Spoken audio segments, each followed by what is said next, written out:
On the morning Isabel Reyes arrived at the Vidal estate, three things quietly slipped out of alignment.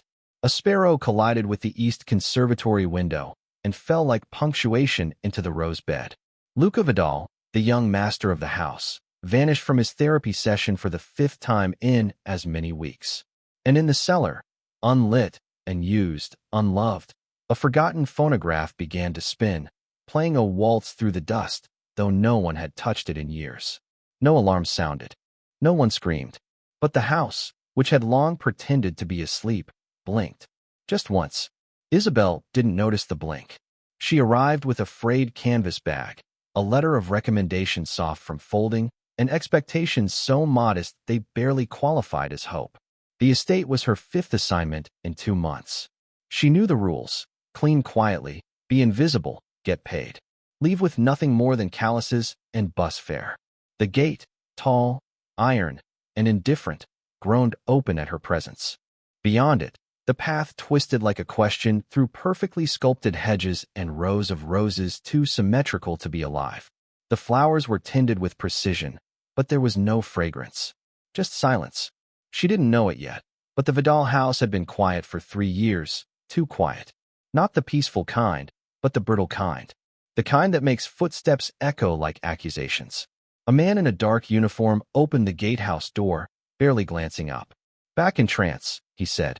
"You're Reyes, right? Mrs. Luca's expecting you." Isabelle nodded, murmured a thank you, and made her way around the side path. Moss grew between the stones. The walls stretched above her like judgment. She knocked once. She didn't have to knock again. The door opened sharply. Lucia stood in the threshold, upright and severe in black. If the house had a voice, it would be hers. Sharp, clean, no tolerance for excess. "You're not late," she said, scanning Isabelle like a checklist. "Good. Rule 1, punctuality." "Understood," Isabelle replied, adjusting her bag on her shoulder. "And Rule 2, Lucia added as they moved through a hallway that smelled of lemon oil and memory. "You are not to interact with the young master unless instructed. He does not speak. You do not speak to him." Her voice didn't tremble, but there was something brittle beneath it. Isabelle didn't ask why. She didn't need to. She could feel it. The house was mourning. Dustless, polished, perfect, but still in mourning. She started work immediately. Polishing banisters, sweeping beneath tall windows, pressing sheets in rooms that hadn't been slept in for months. She moved like someone tiptoeing through a cathedral of glass. No photos hung on the walls. No laughter echoed in stairwells. Even the clocks ticked cautiously. Then one afternoon, as she dusted the east corridor, she heard footsteps. Not heavy adult ones. Not the clack of shoes. These were light. Darting. Barefoot. She turned just in time to glimpse a shadow vanish behind the far stairwell. A boy. Pale arms, tangled hair, movement like a whisper. "Luca," called Lucia from somewhere distant. He didn't answer. Isabelle didn't call out either. She simply set down her cloth and followed at a gentle pace. No rush. No expectation. The trail led her to a sunroom. Forgotten. Dust clung to the window panes. The air smelled like closed spaces and withered things.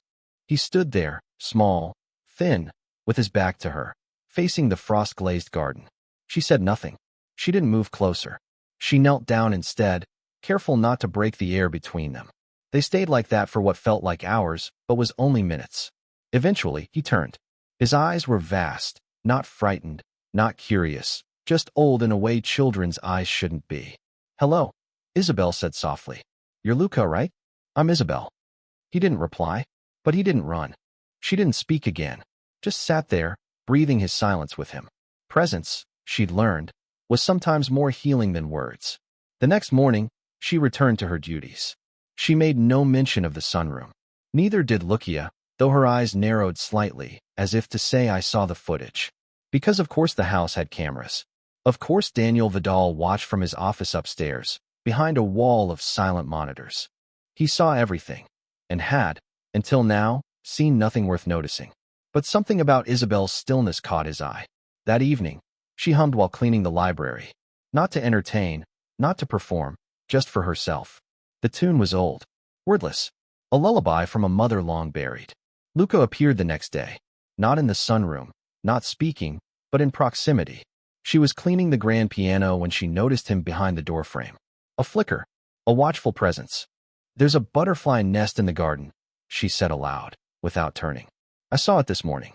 Yellow wings, like bits of sunlight." The next time, he was closer. He brought a book, something large and ornate, and settled near the corner of the library while she dusted. He never looked at her directly, but he listened, and Daniel watched from the monitor. He didn't know what to make of it, but he didn't switch the feed. Isabelle never crossed lines, never addressed Luca directly, but every day, her presence offered something unspoken. One afternoon, she found a small drawing near her cleaning cart. A stick figure woman, a boy, a flower between them. No name, no signature, but she knew. Later that week, while sweeping the back veranda, she found a toy car near her bench. Just placed there. No note, just presence.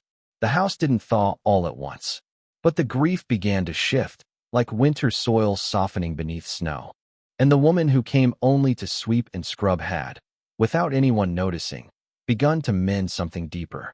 The bond between Isabelle and Luca didn't arrive with declarations. It arrived with echoes. A toy car left on the veranda bench. A drawing, sun, butterfly, and a figure with long hair, tucked behind a dusty curtain. A paper flower, poorly folded, placed near her lunch spot. Each one silent. Each one deliberate. Isabelle never asked. She never reacted loudly. Just a nod. A softened hum. A pause with meaning.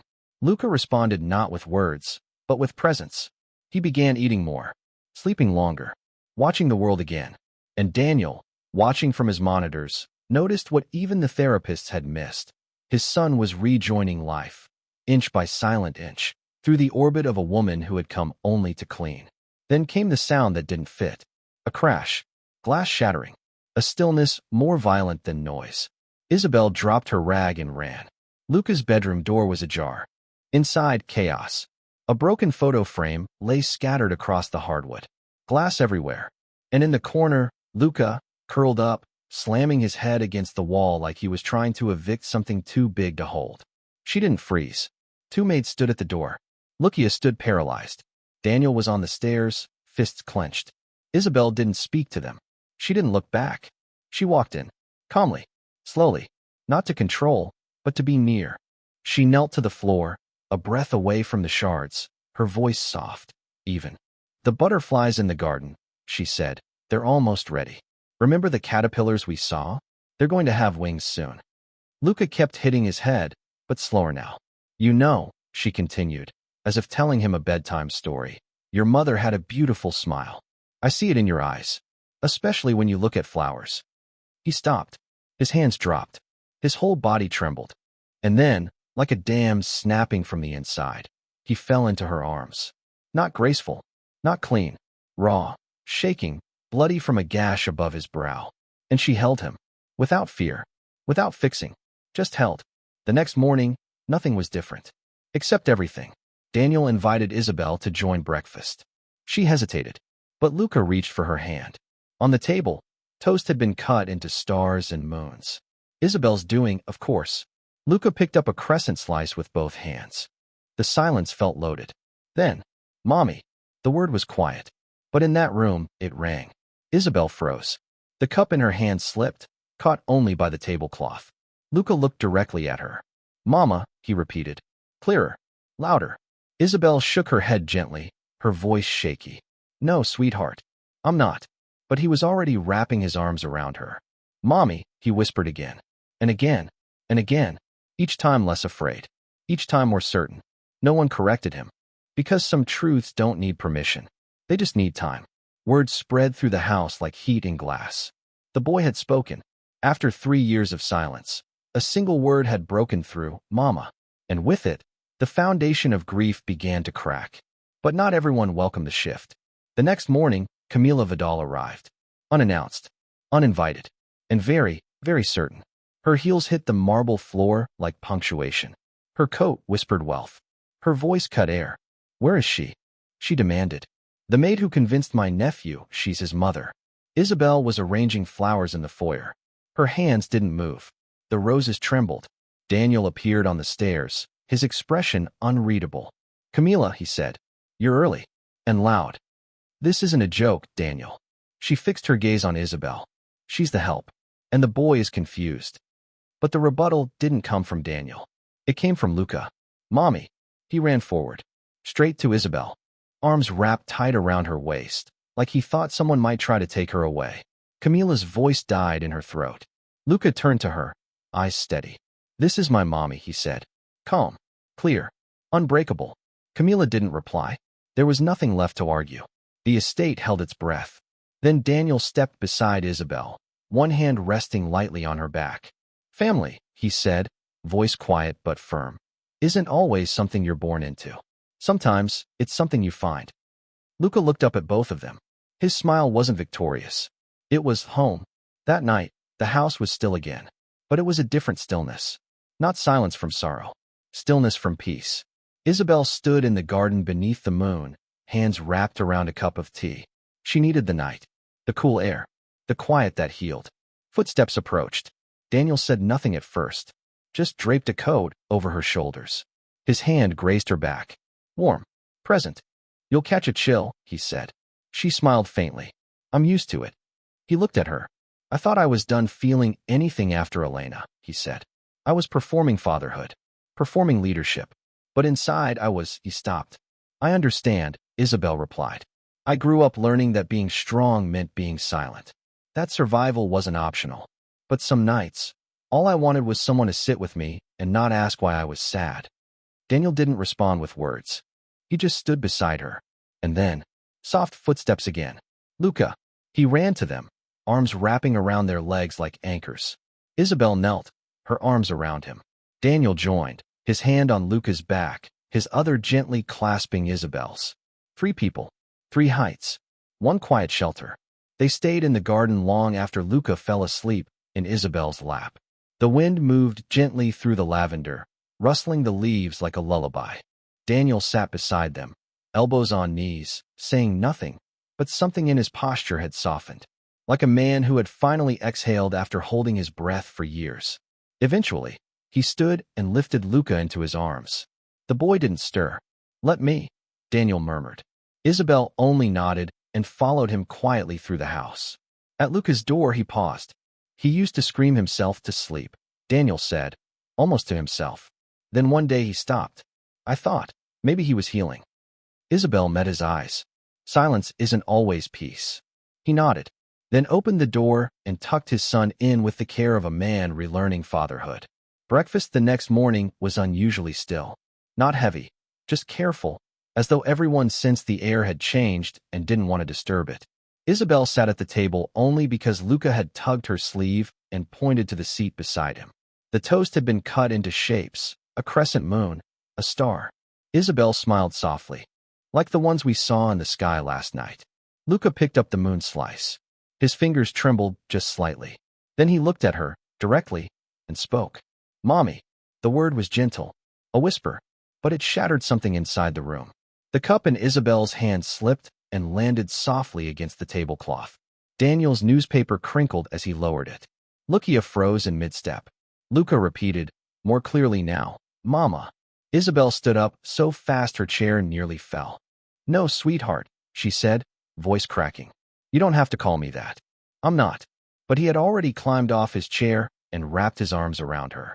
Mommy, he said again, and again, and again, each time with more certainty, each time with less fear. No one corrected him, because something had been born in that moment that no adult in the room had the power or the right to deny. The words spread quietly, as things often do in houses where pain has been more common than celebration. The boy had spoken. After 3 years of silence, the first word was Mama. Not everyone approved. 2 mornings later, Camilla Vidal arrived unannounced. She stepped into the foyer like a prosecutor in heels, her coat the color of storm clouds, her lipstick the color of warnings. Where is she? She snapped at the housekeeper. The maid who made my nephew believe she's his mother. Daniel met her at the base of the staircase. His voice was cool, measured. Camilla, if you're here to cause a scene. But she didn't hear him. She'd already spotted Isabelle standing by the flower cart in the foyer, arranging pale roses into a vase. That's her. Camilla stepped forward. She's the reason the boy is confused? Isabelle didn't flinch. She only turned, slowly, one hand still gently cupping a white rose. And then Luca appeared, barefoot as always, his hair wild, his eyes calm. He ran to Isabelle and wrapped his arms around her waist. "This is my mommy," he said, looking Camilla in the eye. "She's not a maid. She's my mommy." The room went silent. Even Camilla was frozen. Her lips parted, her brows tight with confusion. Isabelle opened her mouth to say something, anything, but Daniel stepped in first. He stood beside her and placed a gentle hand on her back. "Family," he said, voice low but unwavering, "isn't always blood. Sometimes it's presence. And this house, this family, is whole again because of her." Camilla didn't argue. She didn't need to. The child had spoken, and no court, no inheritance, no pedigree in the world could override the weight of that truth. She left before lunch. No dramatic exits, just quiet retreat. Some storms leave more damage if you fight them. Others, you let pass. That night, Isabelle stood in the back garden again. The stars were out. The same old wind wrapped around her like a question. Daniel joined her. "You always find the coldest corner of the house," he said, handing her a coat. "I like the quiet," she replied. "It reminds me I'm still here."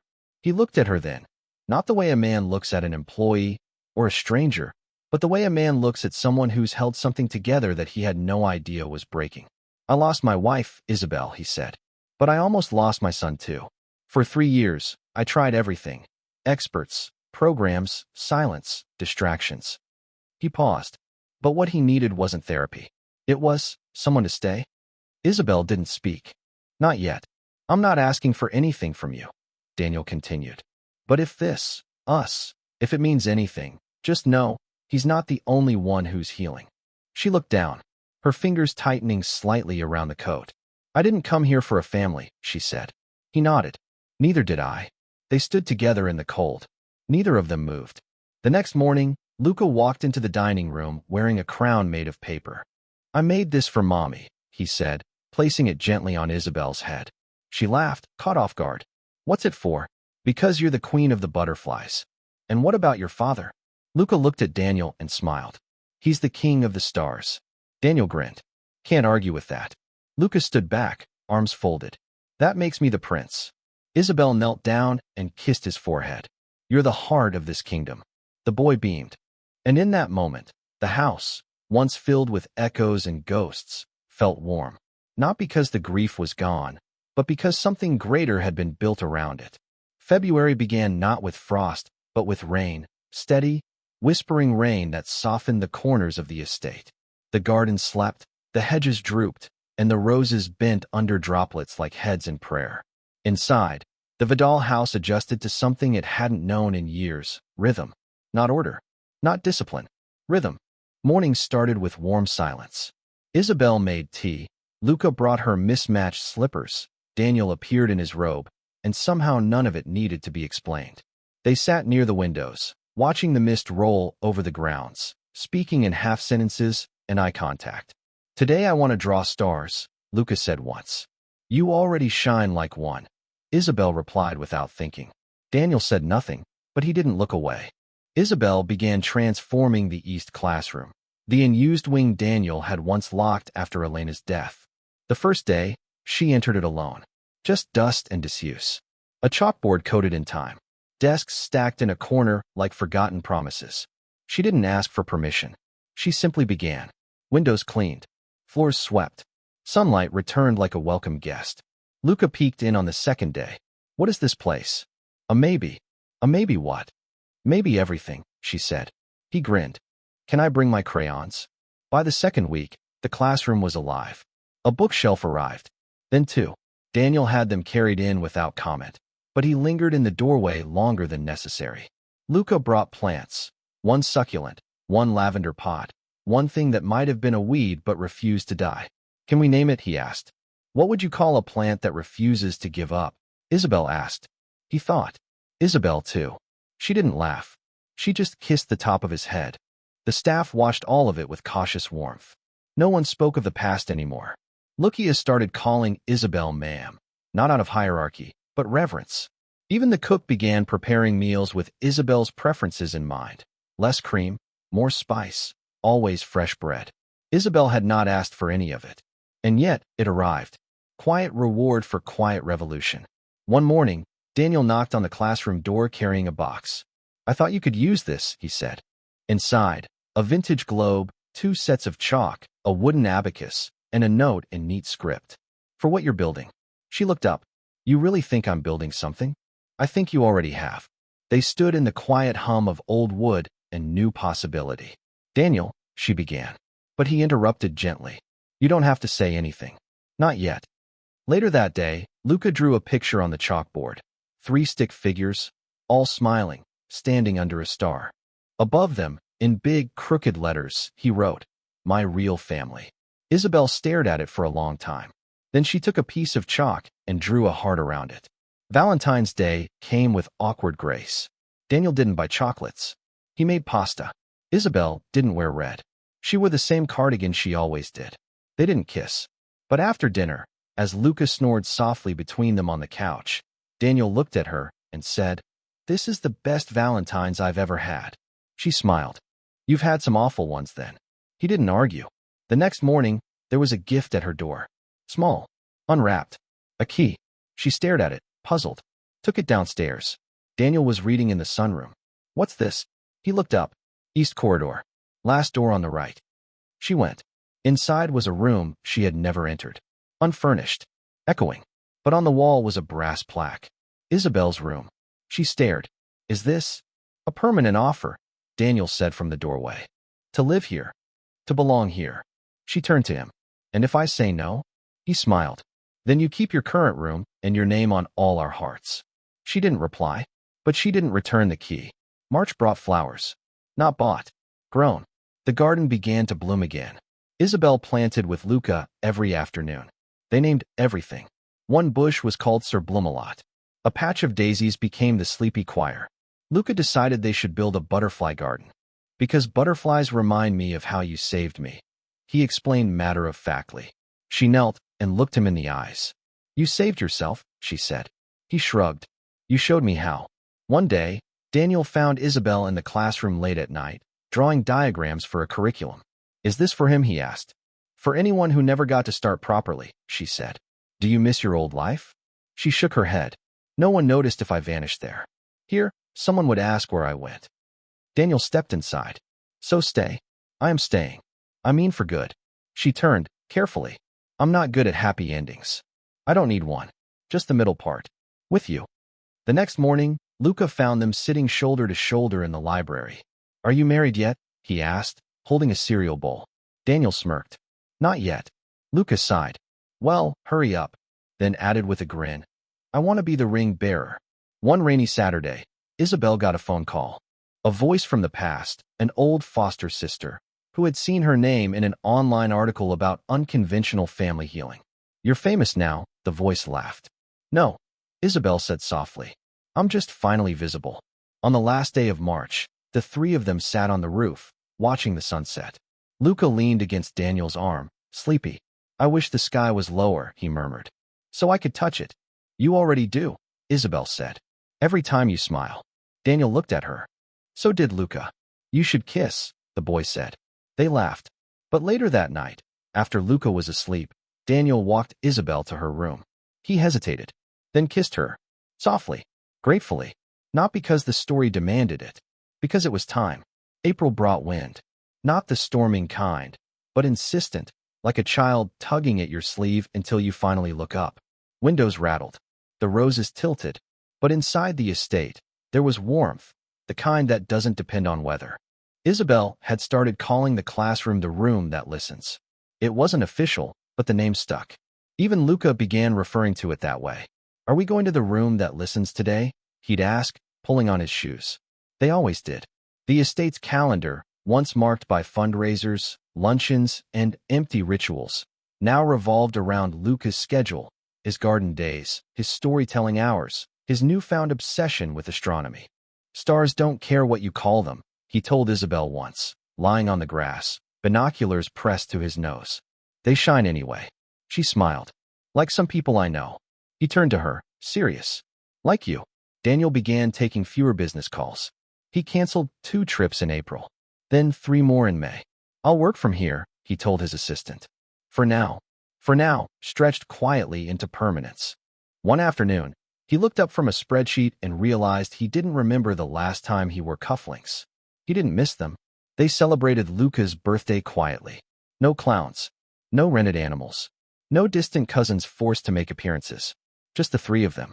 A cake Isabelle baked from scratch. A telescope Daniel assembled himself, incorrectly at first, then properly with Luca's help. And a letter. Luca had written it the night before, folded it carefully, and placed it on Isabelle's pillow. It read, "Thank you for being the reason I'm not scared anymore." She kept that letter with her always.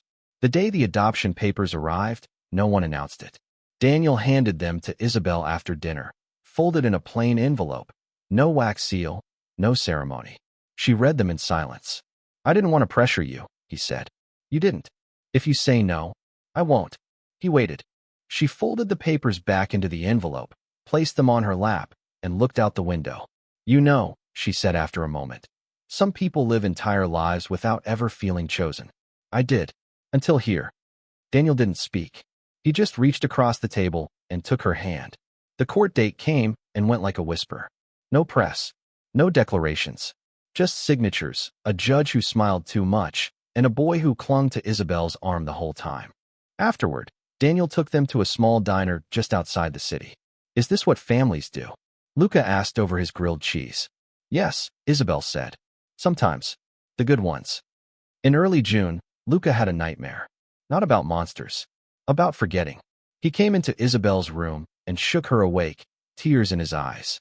"I dreamed I forgot you," he whispered. "I woke up and didn't remember anything. Not the garden. Not Daddy. Not you." She sat up and pulled him close. "You won't," she whispered back. "You carry us inside. Even if you forget the details, your heart remembers." He fell asleep in her arms. And for a long while after, she didn't. The first time he called her mom, casually, without thought, was a Tuesday. She was tying his shoe, and he said, "Mom, the knot's weird." She looked up, startled. He frowned. "What?" "Nothing," she said, smiling. "Just haven't heard that word said that way in a long time." "Is that bad?" "It's perfect." July brought heat, bees, and lemonade. Luca scraped his knee climbing the garden wall. Daniel carried him inside, grumbling about boyish recklessness while Isabelle cleaned the wound. "It's just a scratch," Luca said bravely. "Even scratches need care," she replied. Daniel watched her. Watched the way her fingers moved. Later that night, after Luca had gone to sleep, he kissed her again. Firmer this time. Less hesitant. Like a man who had made a decision and was done questioning it. August turned golden. Luca painted the fence. Badly. Daniel helped repaint. Worse. Isabelle laughed from the steps and offered lemonade no one drank because everyone was covered in white streaks. They didn't care. There were no more ghosts in the corners of the house. No more locked wings. No more rooms where voices weren't allowed. The past still lived there, but it didn't haunt. One Sunday evening, Daniel brought out an old photo album. He hadn't opened it since Elena died. They sat on the floor, Luca between them, page after page, faces from before. "That's your mom," Daniel said, pointing. Luca stared. "She was beautiful." "She was," Daniel said. "Was she kind?" "She was." He turned to Isabelle. "Do you think she'd be okay with this?" Isabelle didn't answer, but Daniel did. "I think she's the reason we found each other." Luca nodded.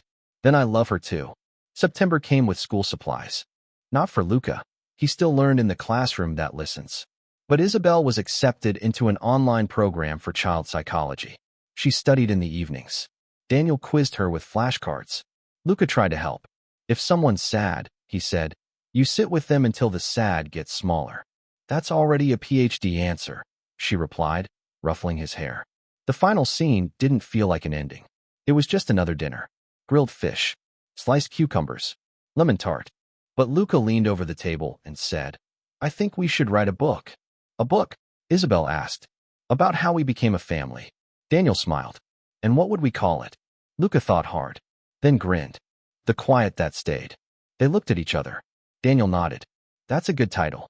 Isabelle reached across the table and held both their hands. Because some families aren't born. Some are made. Quietly. Slowly. But so real. They never need to raise their voice to be heard.